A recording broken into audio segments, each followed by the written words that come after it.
मान्छे हेर्न जानु त माथि मेरो माइतीमा डाँडामा कति भोकभोकै छ। त्यो पछाडि थियो, उसलाई बगायो, म चाहिँ भागेँ। बाढी आउँदै म त्यो बाढी हान्दाखेरि यहाँ आउँदाखेरि मेरो हस्बेन्ड भित्र हुनुहुन्थ्यो। आज नताने भए मेरो हस्बेन्ड पनि जान्थ्यो। म चाहिँ यहाँ भाँडा माझ्न लाग्छ सर, अनि गुटु टुटुङ गरेर मैले त भुइँचा लाग्यो भने मास्तिर हेरेँ सर।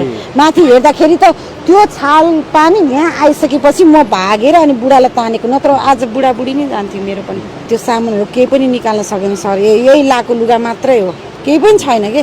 कसैको आमा लिएर गयो, कसैको बाउ लिएर गयो, कसैको छोराछोरी लिएर गयो। ट्र्याक्टर पम्पबाट तल बजारसम्म चाहिँ लग्यो होला, 70-80 जना चाहिँ लग्यो होला।